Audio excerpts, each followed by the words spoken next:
दोस्तों नमस्कार, news 9 launcher पर आपका स्वागत है। सच है दिखेगा राष्ट्रीय हिंदी चैनल हीरो व मंदिरों की नगरी पन्ना में हुआ भव्य स्वागत। मध्य प्रदेश के कांग्रेस के प्रभारी हरीश चौधरी एवं प्रदेश अध्यक्ष श्री जीतू पटवारी का हुआ भव्य स्वागत। कांग्रेस कमेटी के मध्य प्रदेश के प्रभारी हरीश चौधरी एवं मध्य प्रदेश कांग्रेस कमेटी के प्रदेश अध्यक्ष जीतू पटवारी सतना में हो रहे कार्यक्रम सम्मेलन में शिरकत करते हुए छतरपुर से पन्ना होते हुए सतना में कार्यकर्ता सम्मेलन में शामिल हुए। इस दौरान पन्ना कांग्रेस वाले मध्य प्रदेश के प्रभारी एवं प्रदेश अध्यक्ष का भव्य स्वागत किया गया। इस दौरान जगह जगह पुष्प वर्षा कर होली की शुभकामनाएं दी गई। सर्वप्रथम पन्ना जिले की जिला कांग्रेस कमेटी के अध्यक्ष शिवजीत सिंह भैया राजा ने मंडला में स्वागत किया। रमा बुंदेला विक्की राजा के द्वारा मोहन निवास चौराहा में स्वागत किया, तो वहीं अक्षय तिवारी, रेहान खान, अनीश खान, राजा बाबू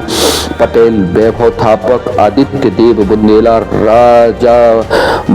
राज बहादुर पटेल, जीवनलाल सिद्धार्थ, सेवालाल पटेल, संजय पटेल, सरदार यादव, शशिकांत दीक्षित, अंकित शर्मा के द्वारा जगह जगह स्वागत किया गया। सतना सभा के दौरान मध्य प्रदेश कांग्रेस कमेटी के अध्यक्ष श्री पटवारी ने कहा, मध्य प्रदेश की सरकार पूरी तरह से विफल हो चुकी है, जहां पर व्यापक भ्रष्टाचार, रिश्वतखोरी, किसानों के साथ हो रहे अत्याचार आदि बातें कही।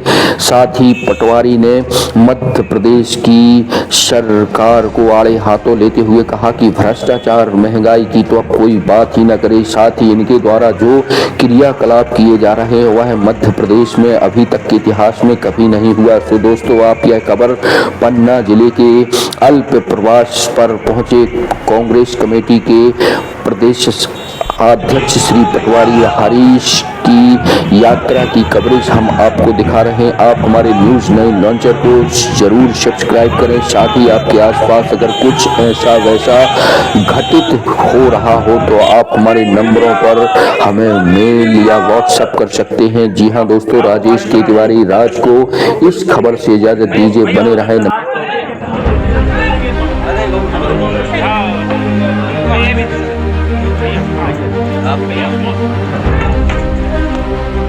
आखिर मोहन यादव को जकड़ लिया माफियाओं ने।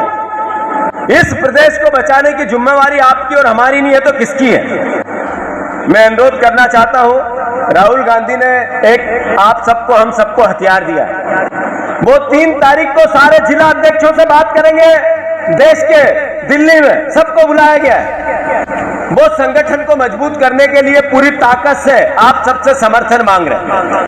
कांग्रेस पार्टी का शीर्ष नेतृत्व आपके पास आया और कह रहा है कि संगठन सबसे महत्वपूर्ण है। ब्लॉक अध्यक्ष से नीचे है विधायक, जो हमारा जिला अध्यक्ष है उसके पावर जिले में प्रदेश अध्यक्ष के समतुल्य होंगे। जो हमारा परिवार का साथी है, ब्लॉक अध्यक्ष की नियुक्ति नेताओं के कहने के बजाय नीचे पंचायत कांग्रेस कमेटी का गठन हो, उसके लिए कांग्रेस को तैयार करो, विचार करो इस बात को। ऐसा करना चाहिए या नहीं करना चाहिए? मैं अनुरोध करना चाहता हूं, समर्थन चाहता हूं आप सबका, जिसके लिए आज के आयोजन है। हम आए हैं, आपसे बातें कर रहे हैं। हम राजनीतिक दल हैं, राजनीतिक बातें करेंगे। हमें सत्ता चाहिए, हमें सत्ता बगैर हम सामाजिक समरसता नहीं ला सकते, सामाजिक न्याय नहीं कर सकते, पर उससे पहले विचारधारा की इज्जत करना और विचारधारा को समृद्ध बनाना भी हमारा दायित्व है। मैं अनुरोध करता हूं, कांग्रेस पार्टी ने निर्णय लिया है कि हम नगर पंचायत, नगर पालिका और जिला पंचायत, जनपद और पंचायत के चुनाव की तैयारियां करेंगे। हम पंचायत कांग्रेस कमेटी का गठन करेंगे। एक कांग्रेस पार्टी का हर पंचायत में अध्यक्ष बनाएंगे, जो पंचायत की 25 लोगों की पंचायत में समन्वय बने। कांग्रेस पार्टी की विचारधारा का सरपंच लड़े, इसकी तैयारी करेंगे। हम लड़ेंगे जनपद का चुनाव, एक लड़े कांग्रेस का, जिला पंचायत का चुनाव एक लड़े, कार्यकर्ताओं का चुनाव कांग्रेस पार्टी लड़े। जो नगर पालिका, नगर निगम है, इसमें कांग्रेस का दिन पे दिन ग्राफ नीचे जाता जा रहा है। उसके लिए मोहल्ला कमेटियां बनाना, 25 घर पे एक मोहल्ला, उसके 2 जनों की दायित्व, उसमें वोटर लिस्ट का परीक्षण।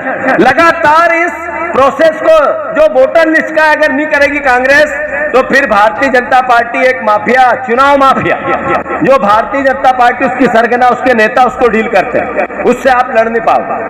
हम इसी तरीके से जिला अध्यक्ष की नियुक्ति, ब्लॉक अध्यक्षों की नियुक्ति, मैंने सुना होगा आपने कि 3 और अनुशासन समिति मध्य प्रदेश के अध्यक्ष होने के नाते जीतू पटवारी प्रदेश अध्यक्ष को भी नोटिस देने की जिनकी ताकत है,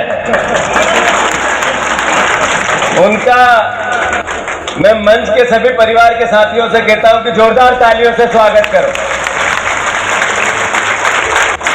22 चुनाव का संचालन, 22 चुनाव, 22 साल से सत्ता से बाहर, कैसा सहयोग है, अद्भुत है। आदरणीय राहुल भैया ने बहुत ईमानदारी से बात की कि पीछे की जो बातें बीत गई, प्याज के छिलके निकालते रहेंगे तो आगे की सूझ, आगे की समृद्धि ठीक नहीं हो सकती। अगर ये बात सही है तो ताली बजा के स्वागत करो इसका। मंच पर विराजित दोनों हमारे जिले के, शहर के अध्यक्ष जी, जिले के अध्यक्ष जी, आदरणीय मैयर के अध्यक्ष जी, आदरणीय स्थानीय विधायक सिद्धार्थ कुशवाहा जी, उन्होंने भी बात कही कि मैं घर घर जाना चाहता हूं, गांव गांव जाना चाहता हूं, बूथ बूथ मीटिंग लेना चाहता हूं, अनुमति चाहिए। राजनीति में काम करने वाले व्यक्ति को अनुमति की आवश्यकता नहीं होती, समन्वय की आवश्यकता है। मैं अनुमति देता हूं, गांव गांव जाओ, प्रदेश अध्यक्ष होने के नाते पर समन्वय के साथ जाओ, मिल के जाओ, गले लगा के जाओ, एक दूसरे को भूल के, पिछली बातें भूल के जाओ। जो कांग्रेस पार्टी की मूल विचार की बात आपने कही, जिसमें सबसे पीछे, सबसे नीचे वंचित आदमी के प्यार, मोहब्बत और सहयोग और सलाह की बात लेके जाओ। जो अभी विचारधारा की बात कई वक्ताओं ने की, हिंदू मुस्लिम सिख ईसाई आपस में भाई भाई, ये कांग्रेस का ही नारा है, देश का नारा है, उसको अपना के जाओ। सिद्धार्थ जी जरा तालियां बजाओ, सिद्धार्थ को अनुमति दो कि जाओ। आदरणीय मेरे बड़े भाई कमलेश्वर पटेल साहब, आज उनने एक बहुत अच्छी बात बोली। मैं थोड़ा मुरझाया हुआ था बैठे बैठे, क्योंकि सुबह से आप लोगों के तो 3 बजे रात को तो खजुराहो पहुंचा और उसके बाद जो भी परिस्थिति बनी, और उन्होंने कहा जीतू भैया आप बहुत संघर्ष कर रहे हो। मैं थोड़ा ढीला बैठा था, एकदम कड़क हो। इन्होंने कहा तेरा मेरा मत देखना, सही चयन करके संगठन में ईमानदार, योग्य, सामाजिक समरसता से, समन्वय से जो ज्यादा स्वागत कर दे उसी को पद मत देना, ईमानदार जिसका हक है उसको देना, यही बोला आपने। मंच पर विराजित हमारे रणविजय जी, हमारे शहीद भाई, आदरणीय और भी सभी सम्मानित आप उपस्थित हुए विधायकगण, सारे प्रत्याशी जो चुनाव लड़े वो सब हमारी बहनें, महिला कांग्रेस के, यूथ कांग्रेस, NSUI सेवा दल के अध्यक्ष जी, सारे परिवार के लोग यहाँ उपस्थित हैं। मैं, जितनी आपकी उम्र है, मेरी उतनी राजनीति की उम्र नहीं है, मैं आप सबके चरणों में सर रखकर प्रणाम करता हूँ। सब परिवार के लोग, क्योंकि बहुत लंबी बातें हो गई है, अलग अलग विधानसभाओं में अलग अलग बातें और करनी है, तो सबसे माफी मांगते हुए, अभी कोई चुनाव नहीं है, कोई ऐसा आयोजन का, इस आयोजन का कोई ऐसा राजनीतिक इरादा नहीं है। इस देश को बचाने का इरादा है, विचारधारा को बचाने का इरादा है, संगठन को बचाने का इरादा है। अभी बात हुई, राहुल भैया ने कहा 22 साल से हम बाहर हैं, 5 बार से हम विधानसभा के चुनाव हारे, 1 साल केवल हमें मिला। लोकसभा में भी लगातार जितनी बार विधानसभा हारे, उससे ज्यादा बार लोकसभा हम ज्यादा बीजेपी जीती। अभी जब लोकसभा के चुनाव हुए 29 की 29 सीट हारे, विधानसभा के चुनाव हुए, अप्रत्याशित रिजल्ट आए, पर स्वागत, सत्कार, माला, भीड़, गाड़ियां, इसमें कोई कमी नहीं है। इसका मतलब है कि कुछ हमें भी परिवर्तन करने की आवश्यकता है या नहीं है? स्वागत, सत्कार कई सालों से हो रहा है, कई सालों से नारे लग रहे हैं। दादा भाई खड़े हुए वो उधर से नारे, राहुल भैया खड़े हुए इधर से नारे, और मैं खड़ा हुआ तो राहुल भैया ने खुद ना नारे, पर रिजल्ट कैसे बदलेगा ये तो बताओ।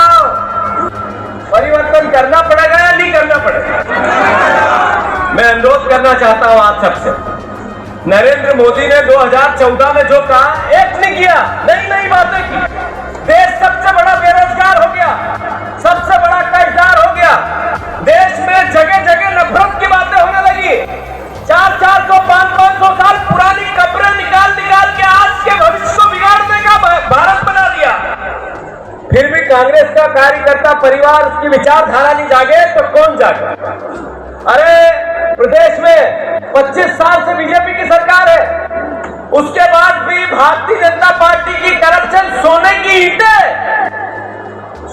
ईंटें इनोवा में मिली, 10 करोड़ रुपए इनोवा में मिले। इनोवा कहां से चली और कहां रुकी, किसके घर से निकली, नरेंद्र मोदी का नया भारत नहीं पकड़ पाया। नरेंद्र मोदी जी के नए भारत में भूपेश बघेल जी के 3 दिन पहले ईडी की रेड डली, और आज जब हम बात करें तो 500 कर्मचारी इनकम टैक्स के लगे हुए हैं। पिछले 10 साल में नरेंद्र मोदी जब से आए 4000 ईडी की रेड डली, छोटी बड़ी 4000। 2 पे क्लियर किया, 2 को मतलब सजा मिली, आरोपी घोषित हुए, पर एक भी बीजेपी के आदमी पर नहीं डली। सब कांग्रेस विपक्ष अलग अलग लोगों पे डली, बीजेपी के सारे पवित्र लोग दिखे, एक पे भी नहीं डली। भूपेश बघेल पे डली, पर गोविंद राजपूत पे सोने के बिस्किट किसके थे ये पता नहीं चल पाया। हालात क्या है? हालात है कि बीजेपी का एक वरिष्ठ मंत्री, आदरणीय पंचायत मंत्री, काबीना मंत्री, सीनियर मोस्ट, जनता आवेदन लाती है तो कहती है भीख मांगने वाले आवेदन मुझे नहीं चाहिए, भिखारी मत बनो, मैं भीख नहीं दूंगा। कहा या नहीं कहा? अरे अभी राजेंद्र सिंह जी ने जिक्र किया चिंतामण मालवी का। चिंतामण मालवी ने क्या गुनाह किया कि उसने कह दिया कि किसानों की जमीन जिस तरीके से भूमाफियाओं के सुपुर्द की जा रही है गलत है। उसको नोटिस प्रदेश से नहीं मिला, देश से मिला। क्यों मिला? कि वो दलित समाज का था, वो अनुसूचित जाति जनजाति का था। मैं नमन करना चाहता हूँ इस विंध्य की धरती, जिसने दुनिया को बहुत कुछ, जो आज भगवान राम को भगवान बनाने के सबसे बड़ा अगर किसी की देन है तो उसमें से एक इस विंध्य की धरती की। आज इस देश की राजनीति के अंदर सामाजिक न्याय की जिसने उस परिस्थिति के अंदर अलग जगाई थी, जब एक तरफा कांग्रेस पार्टी के अंदर देश का सहयोग था, उस वक्त अगर सामाजिक न्याय की किसी ने अलग जगाई तो देश को आगे कैसे बढ़े, सबको साथ समग्रता से, सामंजस्य से। ये धरती अर्जुन सिंह जी की धरती, तो इस धरती को आप किसी से कम नहीं आंको। हम लोगों के लिए, हमारे दिल में ही नहीं है, इस धरती के लिए हम लोगों के नतमस्तक होते हैं। विंध्य की धरती के लिए हम लोगों के नतमस्तक, और कहने के लिए नहीं, ईमानदारी से हमारी आत्मा इन विचारों का के संदर्भ में पूरे देश और दुनिया जब अगर विंध्य को समझेगा तो इस धरती के प्रति उसको अपने आप ही उसका शीश नमन करने के लिए। मेरे से पूर्व वक्ताओं ने काफी कुछ बातें करी। ये मंच, ये माइक किसके लिए, ये कांग्रेस पार्टी किसके लिए, सबसे बड़ा सवाल ये हम लोगों के सामने। ये मंच, ये माइक, ये कांग्रेस पार्टी कुछ खास लोगों के लिए, अपनी बातों के लिए, अपने खुद के लिए है, या सामने बैठे हुए कार्यकर्ता और इस देश के गरीबों के लिए है, देश के वंचितों के लिए है, देश के शोषितों के लिए। ये सवाल हम लोगों के सामने खड़ा हुआ। हाँ, हमारे जीवन के अंदर भी बड़े कटु अनुभव है, हाँ हमारे जीवन में भी संघर्ष, पर हमारे कांग्रेस के सिद्धांत, हमारी विचारधारा, हमारा नेतृत्व हमें क्या संदेश देता है कि मैं नहीं, हम और हम के अंदर सबसे पहली प्राथमिकता किसको, जो समाज के अंतिम पंक्ति में बैठा हुआ है, जो गरीब वंचित है, उसके लिए। यही कांग्रेस की राजनीति है। कांग्रेस की राजनीति का मकसद क्या है? आज दुनिया पूछती है कि कांग्रेस की सोच क्या है, सिद्धांत क्या है, ये कांग्रेस राजनीति किसके लिए करती है? ये सवाल बार बार उठाए जाते हैं। मेरा नम्र निवेदन है, जब हम लोग ये बात करते हैं संविधान बचाओ, अगर संविधान बनाने की प्रक्रिया और संविधान को किसी ने समझ लिया और उसके रास्ते पर अगर चल पड़े तो अपने आप ही देश बच जाएगा, अपने आप ही देश मजबूत हो जाएगा। जो आज के समय में जो व्हाट्सएप यूनिवर्सिटी का जिक्र कर रहे थे, तो मेरा निवेदन है कि इस व्हाट्सएप यूनिवर्सिटी के अलावा भी संविधान सभा के बारे में थोड़ा भी अध्ययन कोई कर लेगा तो अपने आप ही समझ में आ जाएगा, हर विषय के संदर्भ में समझ में आ जाएगा। बहुत गहन चर्चा हुई थी, हर विषय में चर्चा हुई थी। आज के वक्त के अंदर जो व्यवस्था है उस तरह से नहीं। जो अपने को अनुशासन लगता है वो अनुशासन नहीं है, वो डर है। भारतीय जनता पार्टी में किसी प्रकार का अनुशासन नहीं है। भारतीय जनता पार्टी के डर है, डर के कारण ये इस तरह की चीज। अनुशासन क्या होता है? वो अगर संविधान सभा को अगर कोई भी अध्ययन कर ले तो समझ में आ जाएगा। सबको अवसर दिया गया अपनी बात रखने के लिए, सबको संविधान सभा के अंदर अवसर दिया गया अपनी बात तर्क से रखने के लिए, और फिर फैसला हुआ सबकी भावनाओं, सबकी बातों को, सबके तर्कों को सामंजस्य कर इस देश को आगे कैसे बढ़ाया जाए, इस देश को मजबूत कैसे किया जाए, उसके संदर्भ में संविधान के रूप में फैसला हुआ। आज ये विवाद करते हैं, भारतीय जनता पार्टी के मित्र विवाद करते हैं कि संविधान संशोधन। मैं उनसे पूछना चाहता हूँ, वो संविधान संशोधन किस लिए किया गया? आज ये बात करते हैं कि कांग्रेस ने संविधान संशोधन किया। हाँ, कांग्रेस ने संविधान संशोधन किया। मैं भारतीय जनता पार्टी के मित्रों से पूछना चाहता हूँ, देश और दुनिया को आप बताओ कि पहला संविधान संशोधन और जो पहले के संविधान संशोधन थे वो किन के लिए थे? जो संविधान संशोधन थे वो अधिकारों के लिए थे, वो गरीबों के लिए थे। जब कोर्ट कचहरी के अंदर जो कानूनन तौर के ऊपर जो सरकार फैसला गरीब के लिए ले रही थी, उसके अड़चन आने के कारण वो संविधान संशोधन हुए। और आज आप क्या कर रहे हो? भारतीय जनता पार्टी क्या कर रही है? खेती और किसानी को सत्ता से ज्यादा दुनिया में कोई नहीं जानता। सत्ता की पहचान क्या है? किसानी है, खेती है, आपसे ज्यादा कोई नहीं जानता है। मैं निवेदन ये कर रहा था कि अपना कार्यक्रम सत्ता में तो सबको सत्ता चलना भी, तो मैं आप सबका धन्यवाद देता हूँ। आप सबका धन्यवाद देता हूँ। मैं सबसे बात करेंगे एकदम 1 घंटे तक अपनी आपकी विधानसभा के परिवार चल वहाँ चल के बात करेंगे। धन्यवाद सर, स्वागत सत्कार के लिए। रश्मि ये क्या है? ये लो भिंडी कुरकुरी लो भैया, यहाँ का सबसे पहला है। आए दाऊ